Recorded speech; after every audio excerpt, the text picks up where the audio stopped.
ये तस्वीरें ध्यान से देख लीजिए। कुछ महीने तक जिस तरह से यूपी में योगी के बुलडोजर गड़गड़ाते थे, अब उसी तरह से राजस्थान के सीएम भजन लाल ने भी काम करना शुरू कर दिया है। ये तस्वीरें जोधपुर की है, जहां पर अपराधी के ठिकाने पर जोधपुर पुलिस बुलडोजर चलवा रही है। पुलिस के मुताबिक जिले के लांबा गांव में एक महिला की हत्या हुई थी। आरोपी ने चारागाह की जमीन कब्जा कर उस पर मकान बना रखा था। प्रशासन की ओर से अतिक्रमण हटाने का नोटिस भी चस्पा किया गया था, लेकिन जब आरोपी ने प्रशासन के आदेश की अनदेखी की तो भजन लाल का बुलडोजर चलने लगा और कुछ ही देर में हत्या के आरोपी का मकान धराशायी हो गया।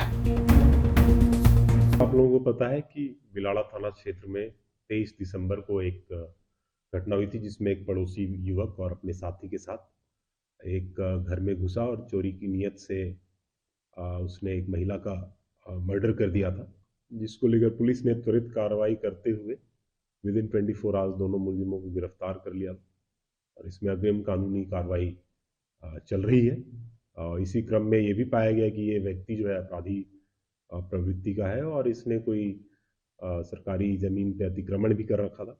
इसको लेकर प्रशासन भी जो है वो हरकत में आया और स्थानीय प्रशासन ने उस अतिक्रमण को हटाने का निर्णय लिया, जिस क्रम में आज पुलिस इमदाद की मदद से उस अतिक्रमण को भी हटाया गया है। इसमें पुलिस और प्रशासन की तरफ से संयुक्त मैसेज ये है कि जो अपराधी हैं और आपराधिक तत्व हैं जो समाज में इस तरह का कृत्य कर रहे हैं, उन पे हर तरह से शिकंजा कसा जाएगा।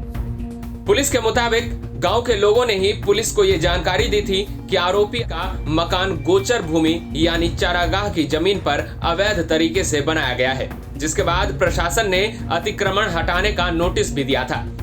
लेकिन जब अवैध कब्जा नहीं हटाया गया तो पुलिस ने बुलडोजर चलवा दिया।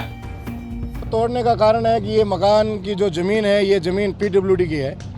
जिस प्रकार हमने इसके दस्तावेज चेक किए एसडीएम साहब से और तहसीलदार जी से, आरआई साहब से पूरी टीम गठित करवाई और जिस प्रकार इसके कागजात चेक किए तो पूरा मकान अवैध निर्माण बना हुआ है। और प्रशासन का काम है कि अवैध निर्माण रोड के ऊपर बनने के कारण रोड थोड़ी पतली हो गई, सांकड़ी हो गई, तो ट्रैफिक को आयोजन में प्रॉब्लम हो रही थी, इसलिए प्रशासन अपना काम कर रहा है और इसको हटा रहा है। ये मकान है किसका?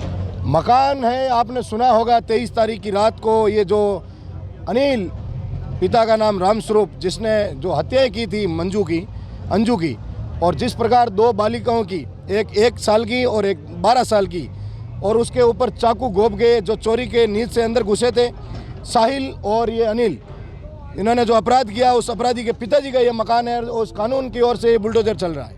धरपकड़ की कार्रवाई हो रही है, जैसा कि आप लोगों को पता है। तो इसमें भले ही वो अब आगे अपराध करें या नहीं करें, वैसे अपराधियों के अवैध अतिक्रमण का भी चिन्हीकरण किया जा रहा है और ये कार्रवाई लगातार चलेगी। तो जो सवाल है आपका कि पहले से पता रहता है या नहीं, बिल्कुल आपका सही सवाल है और इसमें ऐसे आदतन अपराधियों और बड़े अपराधियों की सूची तैयार की जा रही है और उनके संपत्तियों की भी सूची तैयार की जा रही है। जैसे आप लोगों को पूर्व में पता होगा कि एनडीपीएस जो स्मगलर्स हैं, उनके भी संपत्ति हमने कुछ फ्रीज किए हैं और लगातार कर रहे हैं, जो 68F एनडीपीएस एक्ट के तहत है। तो बिल्कुल ही हम लोग किसी भी अपराधी के अपराध करने का इंतजार नहीं कर रहे, उनके संपत्तियों का चिन्हीकरण चल रहा है और लगातार इन पे कार्रवाई होगी। सर, ये एक मैसेज है और आगे ऐसी कार्रवाइयां लगातार देखने को मिलेगी। अब बिल्कुल जैसा मैंने बताया, जोधपुर के पास बिलाड़ा थाना क्षेत्र के लांबा गांव में 23 दिसंबर को 2 युवक चोरी करने की नियत से एक मकान में घुसे थे, जहां चोरी करते वक्त उन्होंने एक महिला की बेरहमी से जान ले ली थी।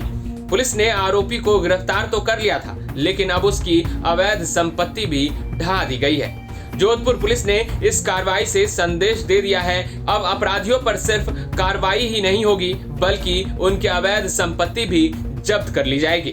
पुलिस अब शहर के तमाम अपराधियों की लिस्ट के साथ ही उनकी अवैध संपत्ति का भी लेखा जोखा तैयार कर रही है।